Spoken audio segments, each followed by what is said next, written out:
जरूरत से ज्यादा बोलने वाला व्यक्ति गृहस्थी में खुश नहीं रह पाता।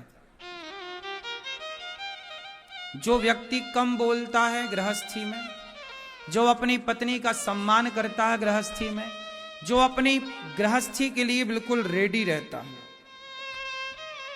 आलसी नहीं है, तत्पर है कार्य के लिए, वो सुखी है। आज परेशान कौन है? जैसे इन्होंने कहा कि गृहस्थी से हम परेशान हैं। परेशान कौन होता है? जिसको अब गाड़ी चलानी आई नहीं और आप गाड़ी में बैठ गए तो ठोकेगी गाड़ी, कहीं ना कहीं एक्सीडेंट होगा। इसलिए गृहस्थी चलाने के पहले हमें गृहस्थी चलाने के तौर तरीके सीखना चाहिए। कहाँ सीखना चाहिए? सत्संग के द्वारा। पहले के लोग विवाह करने के पहले अपने आप को इतना मैच्योर कर लेते थे, समझदार बना लेते थे कि विवाह के पहले वो इतने समझदार हो जाते थे कि फिर विवाह में कोई दिक्कत नहीं थी। आज के लड़का लड़की ना मैच्योर नहीं है, समझदार नहीं, विवाह कर लेते हैं, फिर इनकी तलाक वलाक होती फिरती है। एक आदमी गुरुजी के पास गया, गुरुजी हम विवाह करें कि ना करें? गुरुजी बोले पत्नी को जरा लालटेन ले आओ। पत्नी लालटेन जला के ले आई दिन के 12 बजे आंगन में। अब धूप थी और लालटेन जली, तो लालटेन के प्रकाश में गुरुजी पढ़ने लग गए किताब। वो आया चेला पूछने ब्याह करूं कि नहीं, उससे लगा गुरुजी पागल हैं। अब दिन में 12 बजे लालटेन कौन मांगता? लालटेन समझते हो ना, लालटेन डिब्बी प्रकाश दिया। थोड़ी देर बाद पत्नी बोली, पति बोले गुरुजी सुनो जरा 2 गिलास दूध ले आना, शक्कर ज्यादा डालना। पत्नी गई तो नमक डाल के ले आई, 2 गिलास दूध में 1-1 चम्मच नमक घोल कर ले आई, पति को दिया। और वो आदमी आया था, शादी करूं कि नहीं, उसे भी 1 गिलास दूध पकड़ाया। जैसे ही गुरुजी ने दूध पिया, नमक पर गुरुजी पी गए। चेला जैसे ही नमक वाला दूध पिया, थू थू थू थू थू थू थूक दिया। गुरुजी बोले ला तेरा दूध, गिलास लिया, पूरा पी गए। अब वो चेले को लगा गुरुजी पागल है, जाने लगा। गुरुजी बोले कहाँ जा रहा है? अरे गुरुजी हम पूछने आए थे कि ब्याह करें कि ना करें, और आप तो पागल निकले, तुम्हारी पत्नी भी 1 नंबर की पागल है और तुम भी पागल। बताओ दिन में तुम लालटेन मांग रहे हो धूप में बैठ के, क्यों प्रकाश नहीं है, इतना बड़ा सूर्य है। और नमक शक्कर मांगा, वो नमक लाई और आपने एक बार भी नहीं बोला कि तुम नमक क्यों लाई हो, शक्कर क्यों नहीं लाई, और दूध में घोल के। गुरुजी बोले बेटा ये तेरे प्रश्न का उत्तर था, मैं पागल नहीं हूं। तूने प्रश्न क्या बोला कि ब्याह करूं कि ना करूं? तो गुरुजी ने कहा मेरी पत्नी, मैंने गलती की, दिन में लालटेन मांगी, उसने कोई जवाब नहीं दिया, लाके चुपचाप रख दिया। मैंने गलती की तो उसने कुछ नहीं बोला, उसने शक्कर की जगह नमक घोल दी तो उसने गलती की। मैं चाहता तो कहता तू अंधी है क्या, फूट गई तेरी आंखें। वो भी कह सकती थी दिन में 12 बजे तुम परेशान कर रहे हो, लालटेन लाओ, क्या अंधे हो, दिखाई नहीं पड़ रहा सूर्य भगवान है? तो मैंने गलती की, उसने कुछ नहीं बोला, उसने गलती की, मैंने नहीं कुछ बोला। बेटा जब एक दूसरे की गलती आप भुलाने की ताकत रखो, गलती के बाद भी जवाब ना देने की ताकत रखो, सहनशीलता आ जाए तब विवाह कर लेना, वरना ब्याह ना करना, बर्बाद हो जाओगे। तो विवाह पत्नी कुछ गलती कर रही है तो आप इग्नोर करो, पति कुछ गलती कर रहा है तो पत्नी इग्नोर करे। अब यदि आपने एक दूसरे की गलती को देखा तो गृहस्थी कोई ना चला पाएगा, आप में जितने बैठे। इस धरती पे ऐसा कोई है ही नहीं जो गलती ना करे। इस धरती पे ऐसा कोई है ही नहीं जो गलती ना करे। पत्नी गलती करेगी, पति गलती करेगा, सब गलती के पुतले ही तो हैं। हम गलती के पुतले हैं। हमने गलती, सारी जिंदगी गलती होती ही होती है हम लोगों से, ना चाह करके भी हमसे गलतियां। फिर इसलिए गलतियों को जो देखे वो अच्छा गृहस्थी नहीं है। पत्नी की गलतियां ना देखो, पति की गलतियां ना देखो, और पति में पत्नी में कोई अच्छाइयां देखो। हम आपकी कमियां देखेंगे तो हम आपके साथ नहीं रह सकते। हम में 1,00,000 गलतियां हैं, हम में 1,00,000 कमियां हैं, पर आपने हमारी कमियां नहीं देखी, आपने हमारी खूबियां देखी। मेरे भीतर 1,00,000 कमियां हैं, लेकिन खूबियां 2-4 हो सकती हैं। लेकिन आपने मेरी 1,00,000 कमियों को ना देखकर मेरी 4 खूबियों को देखा, तो हमारा तुम्हारा 7 दिन निभ गया। बोलो हाँ। और आपने हमारी गलतियां देखी होती तो हमारा तुम्हारा 2 दिन ना निभता। बोलो हाँ। गलतियां हम में भी लाख बुराइयां हैं, आप में भी लाख बुराइयां हैं, लेकिन हमने आपकी बुराइयों को क्यों देखना है? हम तो आपके गुण देखें, आपकी अच्छाइयां देखें। ये संसार भलाई और बुराई से ही बना है। ये संसार किससे बना है? अच्छाई और बुराई से। अब बुराई और अच्छाई से बना तो है, अब देखना क्या है वो हमारे विचार पर, हमारी बुद्धिमत्ता पर निर्भर करता है कि हम देखें क्या। क्यों मेरी मां? हम क्या देखें? कहते ना, दृष्टि से ही तो सृष्टि है। एक कुम्हार चिलम बना रहा था, तभी संत ने कहा घड़ा बना दो, उसने घड़ा बना दिया। जब घड़ा बनाया तो घड़े का पानी किसी ने, मुसाफिर ने पीकर कहा वाह कितना शीतल जल है, तो वो घड़े की माटी रो पड़ी।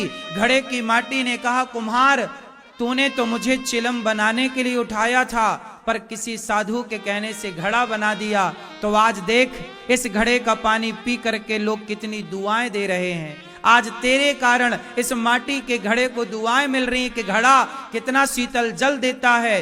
कुम्हार तूने मुझे चिलम बना दिया होता तो मैं भी जलती, जो पीता वो भी जलता, पर तूने मुझे घड़ा बना दिया, मैं भी ठंडा हूं, जो जल पी रहा है वो भी शीतलता को प्राप्त हुआ। कुम्हार तेरे विचार बदले, तेरे सिर्फ क्या बदले थे? विचार। तूने चिलम बनाने की माटी से घड़ा बना दिया, तेरे विचार बदले, लेकिन मेरी तो पूरी जिंदगी बदल गई। तो बस यदि आपके विचार बदल जाएं, आपके गांव में, आपकी समाज में बहुत बुरे लोग होते हैं, लेकिन आपकी दृष्टि होनी चाहिए। श्री कृष्ण को शिशुपाल ने 100 गालियां दी। श्री कृष्ण को शिशुपाल ने, भगवान को शिशुपाल ने 100 गालियां दी, पर 100 गालियां सुनकर भी भगवान ने ध्यान नहीं दिया। और वो 100 गालियां नित्य देता था। कल भी 100 गालियां, आज भी 100 गालियां, उसकी 100 गालियां माफ थी। कितनी गालियां? पर डे की 100।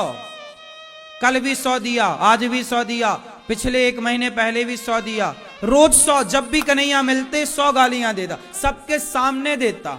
भरी सभा में शिशुपाल खड़ा होकर कन्हैया को जलील करता। अरे तू तो ग्वाला है, तू तो गैया चराने वाला है, तू जाने क्या क्या क्या कहता होगा राम जाने। लेकिन 100 गालियां भगवान ने चुपचाप सुनी। जब एक दिन 101 भी हुई, भगवान ने सिर काट दिया।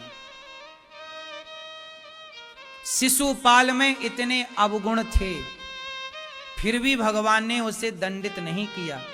रोज रोज एक बार फाइनल परिणाम मिला। उसी तरह भगवान किसी के अपराध जो, अच्छा शिशुपाल को मारा भगवान ने, तो भगवान ने शिशुपाल को भेजा कहां? नरक के स्वर्ग। बोलो, चाहते तो नरक भेजते कि तूने गालियां दी, जा नरक। भगवान के हाथ में नरक है, भगवान के हाथ में बैकुंठ है, जहां भगवान ने उसे अपना धाम दिया, सायुज्य मुक्ति दी। क्यों? क्योंकि भगवान अपराध नहीं देखते।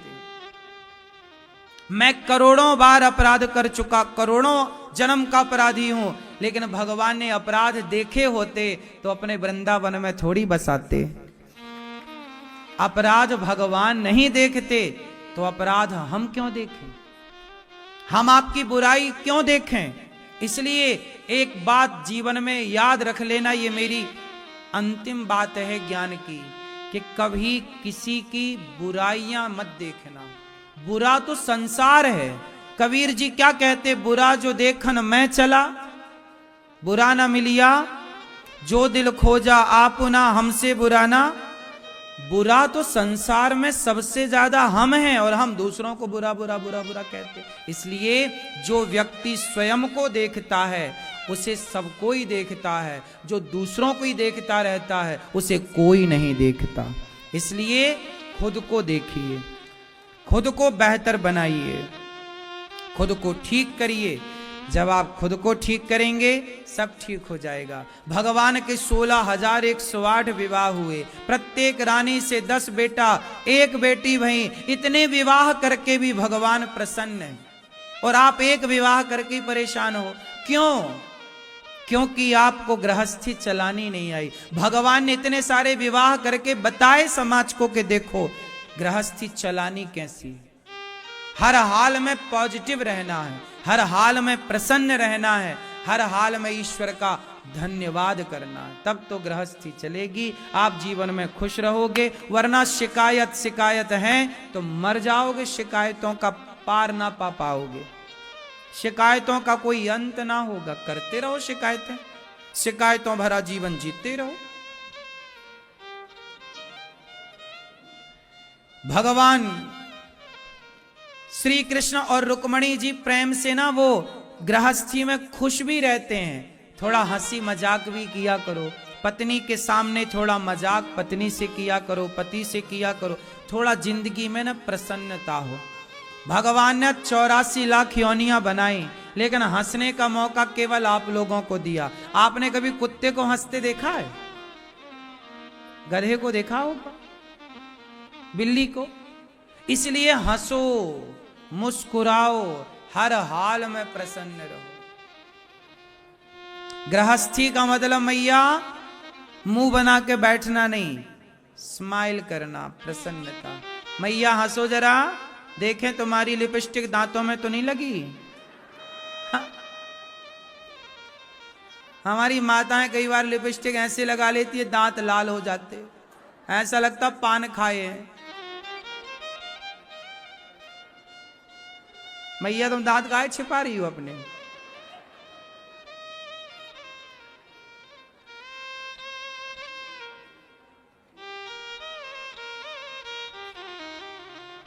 क्यों मैया, दांत में तो नहीं लगी लिपस्टिक? देख लिया था ना शीशे में, पॉलिश साफ कर लिया था। हमारी माताएं इसका बहुत ध्यान रखती हैं, लेकिन कितना भी ध्यान रखो कई बार रह ही जाता है, हमें दिख ही जाता कि दांत में लगी है।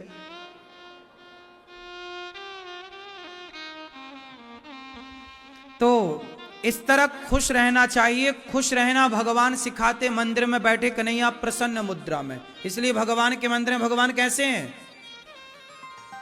इसलिए प्रसन्न रहो, खुश रहो, पत्नी के संग, बच्चों के संग, जैसी हालत है, झोपड़ी है या महल है, उसमें खुश रहो। मायने नहीं रखते कि महल है कि झोपड़ी है, आपकी प्रसन्नता मायने रखती है। क्यों? बात सही है। इसलिए खुश रहा करो। कैसे रहोगे भैया? परेशान भैया कैसे रहोगे? खुश रहा करो, हर हाल में हैप्पी, प्रसन्न रहो।